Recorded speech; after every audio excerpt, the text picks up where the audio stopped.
Good morning, friends. I am back with another awesome Bricolage Junk Journal flip through today. I've actually got two of them for you, so stay tuned if you want to see another one. I am excited about this one. It is about 8.5 inches tall by 5.5 inches wide. I love the title. It's from 1953. You can see she's well aged and totally funky and fun. I love her. As always, the person who buys the journal has the option to get the original book guts, and so that's what those look like. And we'll go ahead and get started. There's 100 pages in here if you count front and back. There's 3 signatures. Let me show you that real quick. There you go. See those? So on the inside cover is always a library card holder and library card.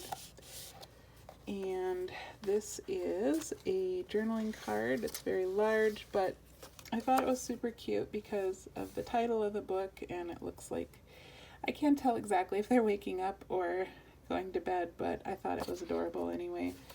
It's a nice big journaling card, and then this is just a tiny journaling card that is from a vintage label. So that's fun. On the other side here, we've got a vintage letter from 1963, I think that is, with a foreign stamp on it. Kind of cool. And inside is just a little handwritten letter. So you get that as well. I have no idea what it says. I have so many old letters that I don't read them all. Which is a good problem to have. I will always, always love old vintage letters. This is from a vintage children's book. Here's a little tuck spot with some ephemera in it you can play with.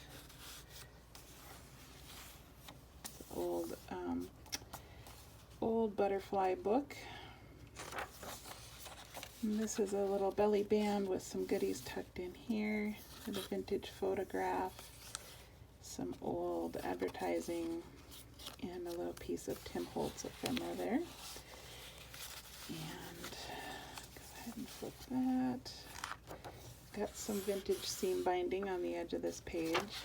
This one flips out nice and big, so you got a lot of workspace there.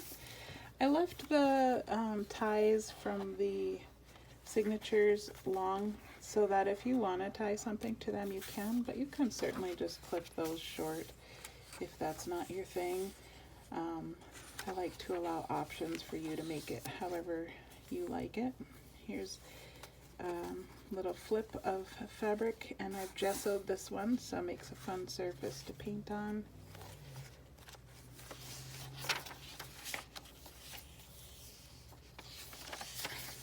This is a vintage postcard and a little butterfly to play with there.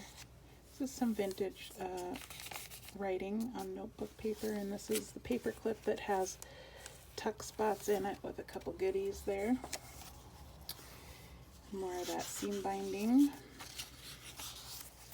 Some painty paper that I made into a pocket, and then just some ephemera and a journaling card. This is a old black and white photo from a book. I just made it into a journaling card.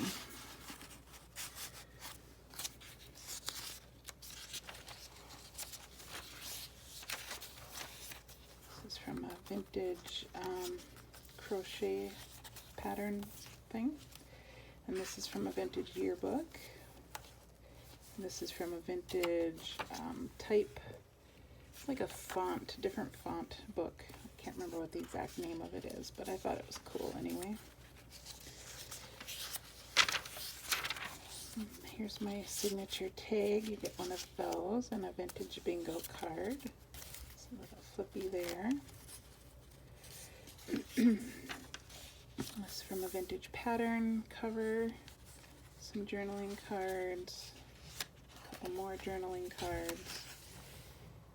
Here's a pocket with some goodies in it. This is just a little tag that I made, and this is a vintage postcard, photo postcard. There's some goodies in here. What do we got? This is a old recipe, a little while you were out note, and another vintage postcard. Of course, you can just take all that stuff out and put your own goodies in there. This is from an old children's book. I thought that was so cute. And I've sewn some crocheted lace trim on there. That folds out for lots of space. More painty paper. This opens up for more storage space, and there's a few goodies in here. Journaling cards and a guest check to play with. And another vintage photo. Isn't that sweet? I love those little vintage clothes they have. And another vintage recipe, chocolate icebox cake. Love that aged paper. And these pockets are made from vintage sewing instruction paper.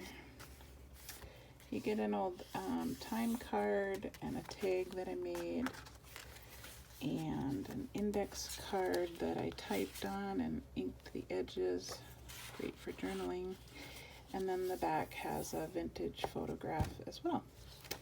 And the whole thing ties closed, of course, with a silk sari ribbon. And oops, this guy's peeking out a little bit. I'll fix that right now. You get back in there. So I just wrap this around a couple times and then tie it closed. And voila, this will be listed on my Etsy shop tomorrow morning.